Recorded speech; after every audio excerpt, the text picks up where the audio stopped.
Trump team's new tactic on the ground: extreme pettiness. In the key early state of New Hampshire, the Trump campaign is leaving an impression, just not a good one. Inside the tacky Trump operation.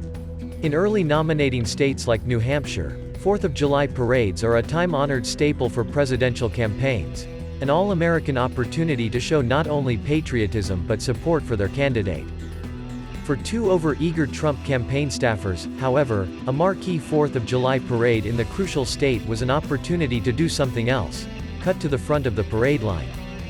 According to guidance sent out by the town of Merrimack ahead of the parade, the Trump contingent of volunteers and supporters was supposed to march last, trailing 6 other GOP candidates and presidential campaign organizations. But right as the festivities began, Team Trump's top 2 New Hampshire staffers, Trevor Naglieri and Dylan Quattrucci, bucked the order, according to 2 people who witnessed the maneuver. They raced forward and displayed their Trump campaign signs ahead of the arrival of Governor Ron DeSantis, who was present at the parade, as well as a smaller contingent flanking North Dakota Governor Doug Burgum. The Trump staffers didn't attempt to pull rank for the entire parade, and after a moment, they went to their allotted place in the pack.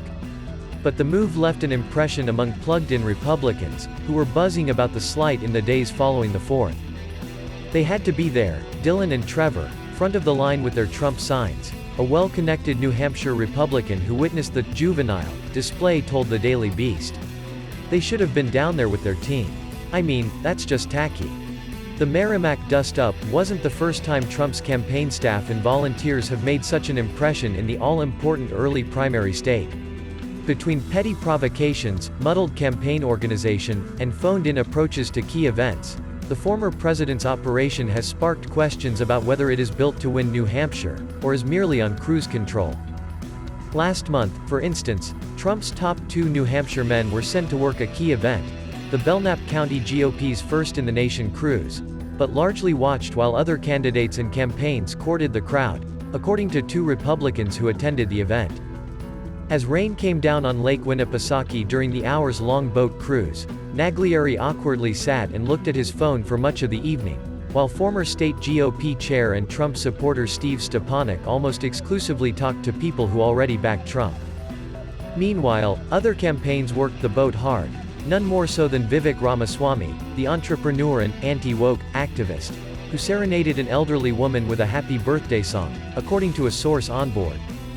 Volunteers are also frequently getting into arguments while knocking on doors of undecided voters and Republicans supporting other campaigns, 4 New Hampshire GOP sources familiar with the dust-ups told the Daily Beast.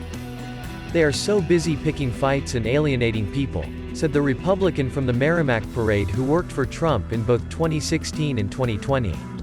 Tim Scott, Vivek, Will Hurd. Everybody else is pleasant with each other, but these guys are huffing and puffing and glaring at each other.